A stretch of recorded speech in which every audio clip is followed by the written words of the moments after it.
Okay, Assalamualaikum warahmatullahi and very good day. And as for today, we will move to our brand new chapter, okay, which is a bit quite interesting chapter, which you will get to know about the exchange rate. Okay, now I will share with you the slide.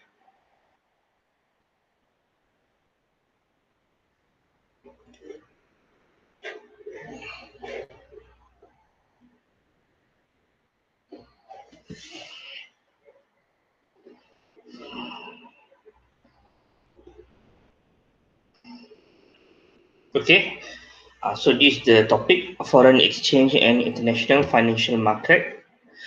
And as you can see right here, we will get to know about the demand and supply, okay, determine the price of the foreign exchange, and we will discuss the role of international bank in the foreign exchange market, okay, how actually the bank do operate this kind of exchange market, and discuss the important aspect of international capital market. This one is the other half of the chapters. Okay, and what we have here under the economics of foreign exchange, okay, when it comes to the economy or the foreign exchange, okay, what is actually the foreign exchange? Okay, so foreign exchange is a commodity that consists of currency issued by country other than one's own. Okay, mean that it actually one of the operation, okay, which you are dealing with the other currencies, because we know that for Malaysia, we only issue our Malaysian ringgit, okay, and Philippines we have Philippine pesos, Thailand baht, okay, and for Singapore they issued Singapore dollar, and of course US we have US dollar, okay, and for most of Europe country they use euro as their currencies, and Great Britain pound for the British people, okay, and what we have here, okay, this is considered as a commodity, okay, which, okay, each of this currency, okay, actually have value, okay, and it only what we so call as legal, okay, when you use that currency in their own country. Okay, example, you have $1 million, sorry, 1 million Malaysian ringgit. Okay, 1 million Malaysian ringgit. Okay, if you want to travel to US, okay, this particular 1 million 1 million Malaysian ringgit have to be converted into US currency. Okay, and when right after you have convert into US dollar, okay, then you will allow to do transaction in US. Okay, the moment you bring this 1 million Malaysian ringgit, okay, if you not convert the currency, you are not eligible to do any kind of transaction, because that particular currency, Malaysian ringgit, okay, is not eligible for US transaction. Okay, if you want to transact in US, you have to convert into US currencies. Okay, and it also have the key term for the price of foreign exchange. Okay, each of these single currency, they have a price or they have value, okay, set by demand and supply in the marketplace. That's why I did mention before, okay, our currency sometimes appreciate, mean sometimes overvalue, okay, and sometimes depreciate, okay, mean devalue of our current currency. Okay, given a flexible exchange rate system, here it's still flexible, okay, or floating. When it comes to fixed exchange rate, okay, mean your currency is fixed or is pegged with the other currency. So no this kind of fluctuation or changes, okay, under your currency's value. Okay, have a look with this kind of demand curve. Okay, when it come to demands, okay, in economy, okay, demand is downward sloping. Okay, this is what we so called as downward sloping. Okay, figure 8.1, the demand for Japanese yen is derived from foreigners' demand for Japanese product.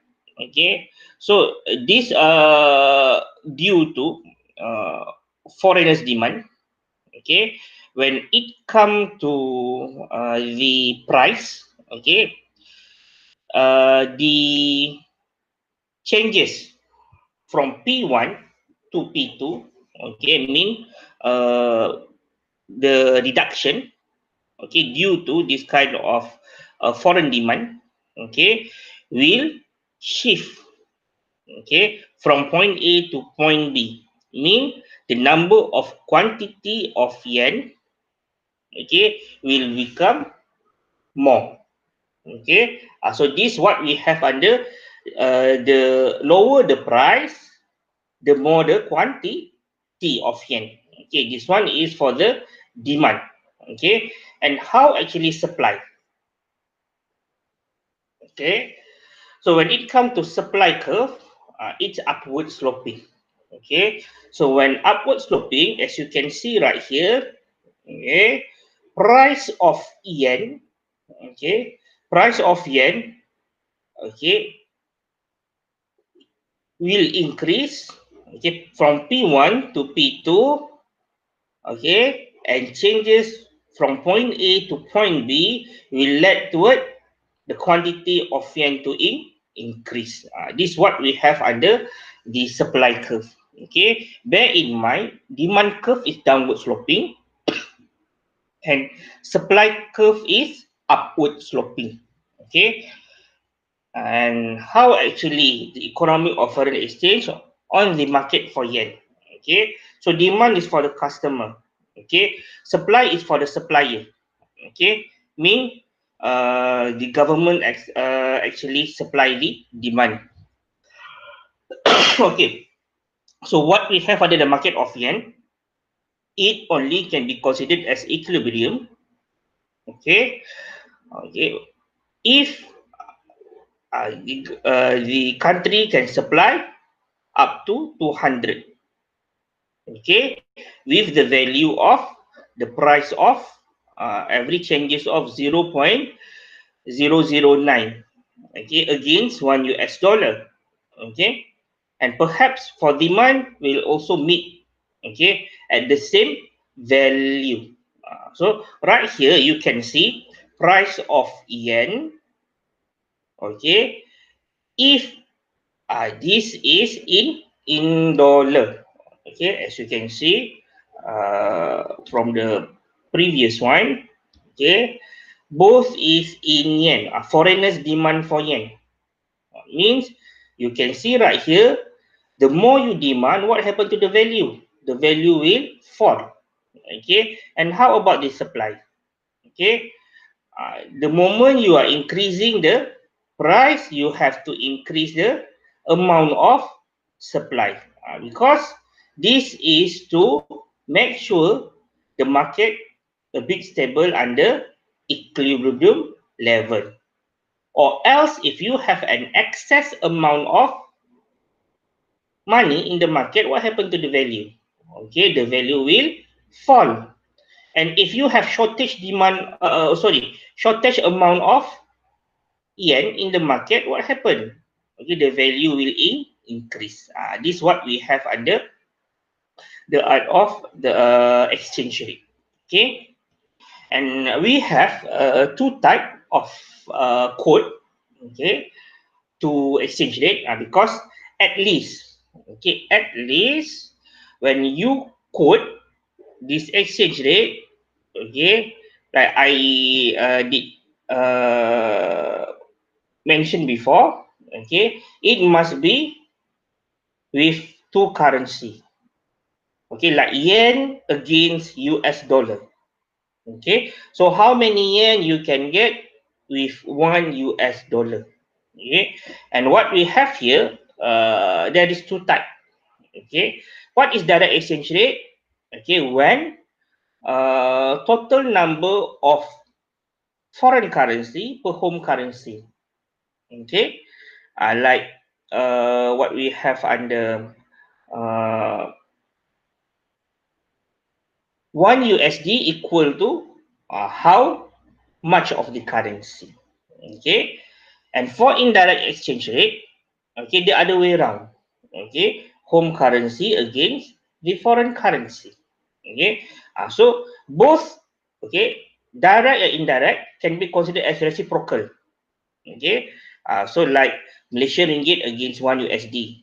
Okay, and if you can state that how much USD against 1 Malaysian ringgit, that one is considered as reciprocal.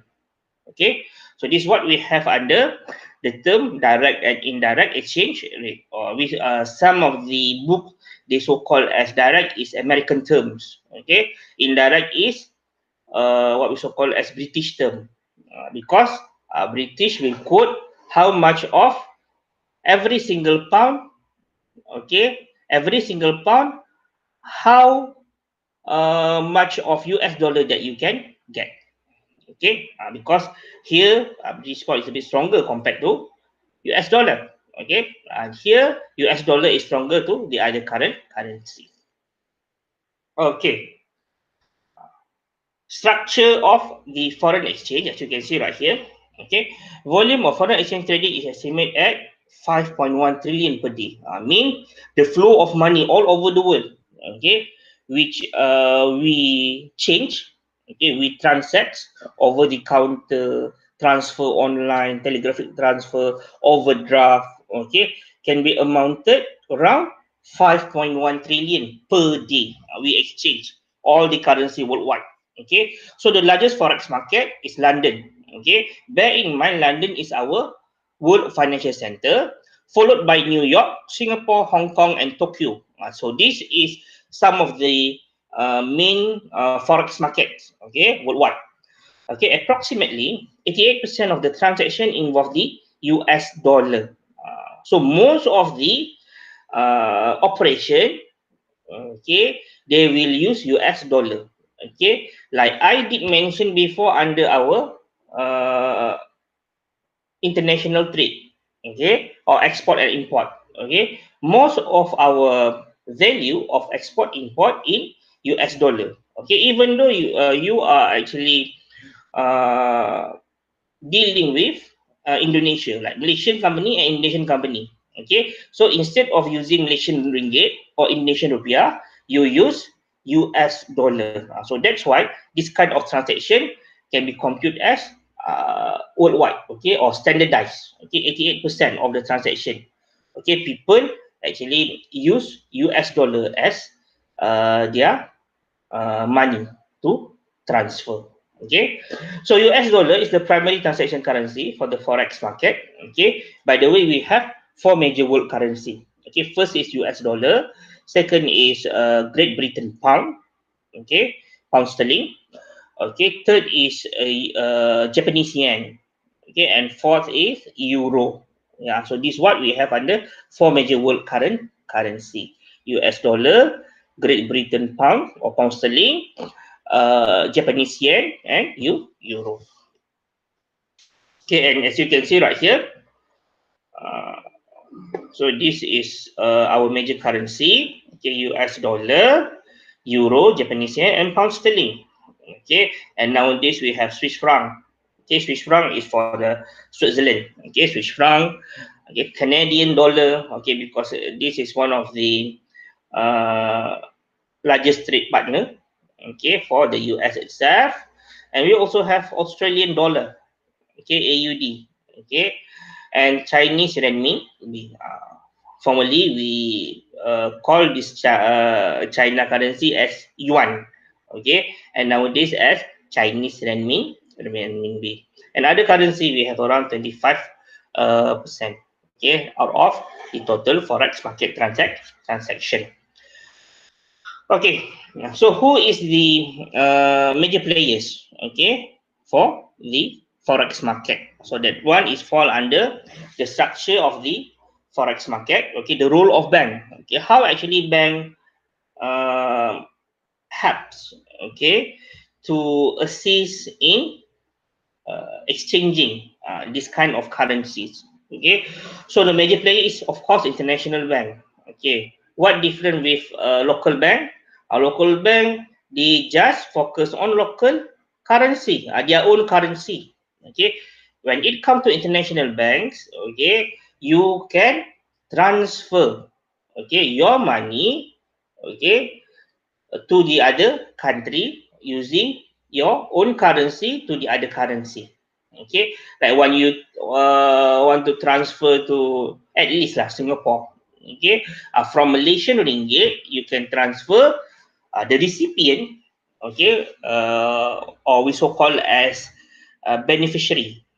Okay, the beneficiaries will receive your money in Singapore dollar. Okay, so the sender is you. Okay, the receiver, or we so called as beneficiaries, okay, will receive money in their own current currency. Okay, it actually being held by the international bank. Okay, international bank we have Citibank, HSBC. Okay, and of course most of our local bank also can be considered as international bank like CIMB. They also have uh, branches, okay, in Indonesia, okay, like Maybank we have in Thailand, okay, and of course in UK itself we also have that kind of branch. Okay, corporate treasurers, okay, this one is more towards the company itself. Okay, pension fund, hedge fund. Okay, hedge fund is more toward the protection or the planning. Okay, so insurance companies, okay, like prudential companies, okay, how actually they transferring money uh, for their uh, subscribers, okay, or we so called as insurance. Okay, and we also have central bank. Okay, central bank like for Malaysia being so called as Bank Negara Malaysia. For US we so called as Federal Reserve. Okay, so they also the major player for this kind of forex market. Okay, like I did mention on our last chapter. Okay, central bank how actually they we value our currency through gold reserve plus basket of international currency. So this basket of international currency, okay, being kept by the central bank. Okay, as a reserve. And last one is Treasury Department. Okay, what is Treasury Department?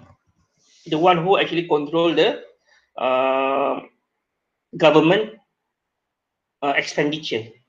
Okay, so government transaction all be controlled under Treasury Department, or we so called in Malay as Perbendaharaan. Okay, and the other part is so international bank we have this kind of activity. Okay, spread between the bid and ask price. Okay, what is bid? What is ask? Okay, uh, like uh, we recall at the money changer. Okay, this one is the simplest way how to understand exchange rate. Okay, so under money changer, okay, it being displayed. Okay, this particular this what we so call as a quotation. Okay, the board we so call as quotation. So it will display bid price and ask price. Okay, bid stand for buy, ask for sell. Okay, so they are buying quotation and selling quotation. So bid price is for buying, ask price for selling. Okay, usually ask price is higher. Okay, because I did mention to you the rule is buy low, sell high. Same goes to money. Okay, so who actually display the quote? Okay, so who display the quote? Okay, that is the price that they offer. So when it come to the bid price, okay, so they will buy money from you. Okay, ask price, they will sell money for you. Okay, example, you have 1,000 Malaysian ringgit, you want to convert into Indonesian rupiah. So you are looking for bid price or ask price. Okay, of course we want to convert our currency into Indonesian rupiah. Okay, so we will look for the We want to buy or we want to sell that money.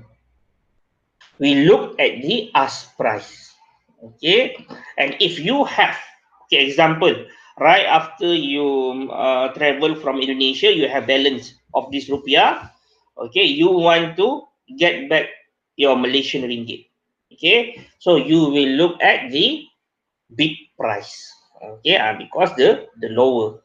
So remember, bid and ask quotation is offered by the person that who are actually in charge of this what we so call as uh, money changer for the for the case of money changer, or the exchange rate counter, okay, for the bank. Okay, we also have some wholesale market which trade large transaction like 1 billion, 2 billion, how to convert. Okay, retail market, this one is more toward the small portion, like I did mention under money changer. But we also have this kind of counter, okay, in most of the bank, okay, in airports, okay, and interbank transaction. So interbank transaction like telegraphic transfer, demand transfer, overdraft. Okay, so all being did under international banks. Okay, I will share with you. Okay, the what we has quotation board. Okay, this is our today's quotation. Okay, so as you can see right here. Okay, every single one Australian dollar is equal to 3 ringgit Malaysia and 4 cents. Okay, so this is what we have. Okay, this is what we so call as the selling or ask price. Okay, what is TT? Telegraphic transfer. OD is overdraft. Okay, and usually for money changer we only have these two display code. Okay, but for bank, they have separate for buying telegraphic transfer and buying under the overdraft transaction. Okay, and this is the sum of the currency. Okay, like US dollar. Okay, every single $1 nowadays you can receive 4.1655 Malaysian ringgit. Okay, so you can imagine how much you can get. Okay, if you have 1 million Malaysian ringgit, okay, how to get US dollar? You have to divide with this currency. Okay, uh, 1 million US dollar. Okay, 1 million US dollar. You want to, sorry, 1 million US dollar. You want to get your money. Look for buying. Okay, selling. If you want to uh, convert, okay, your currency into their currency. Okay, like, okay, if you have what we so call as 1 million Malaysian ringgit, okay, you want go to US, okay, so you divide with this amount. Okay, so that's the amount that you receive. Okay, if you have 1 million US dollar, okay, 1 million US dollar, you want to transfer to Malaysia, you will see from this price. So around 4 million that you receive under Malaysian ringgit. Okay, and same goes to the others. Okay, and as you can see right here, why is per unit is one dollar? Okay, one Swiss franc, €1, because all this currency is can be considered as stronger than us. Okay, that's why 3 over 1, 3.1 over 1. Okay, like British pound nowadays, every single 1 British pound is equal to 5.5 Malaysian ringgit. Okay, and this is for the countries. Okay, their unit of currency is per 100. Okay, like this kind of Bangladeshi taka. Okay, Sri Lanka rupee, Japanese yen. Japanese yen, they have currency under per 100 unit. Okay, so you can imagine, okay, if you can see, okay, for this what we so call as every single every 100 Japanese yen is equal to 4 ringgit Malaysia. Okay, because if 1 yen, of course lah, the smallest maybe the cents that you will get. Okay, we have Sri Lanka rupee, Norwegian kroner. Okay, so also the number of unit of currency is over 100 units. Okay, so uh, you can make some exercise. Okay, if you have 1,000 Malaysian ringgit, okay, how much that you can earn from this? Oh, sorry, not earn. Okay, you can get, okay, in terms of the value of the current currency. Okay, and usually, okay, because the rate is flexible or floating, so today's rate might not be same with yesterday and tomorrow. Okay, unless you hedge, okay, or what we so call as you do some kind of forward contract. Okay, that one, if we have time, I will tell you about this particular protection. Okay, so that's all for today. Okay, and thank you for listening. Okay, and uh, we will meet again for next class. And before that, I would like to friendly remind you, okay, our next quiz is as usual uh, on Wednesday, okay, 3 to 4 p.m. Okay, the platform is U Future. Okay, and numbers of question is 25 MCQs. Okay, the chapters covered is from chapter 1 to chapter 5. Okay, and that's all for today. Okay, do your revision and good luck for your first quiz. Okay, thank you. Assalamualaikum.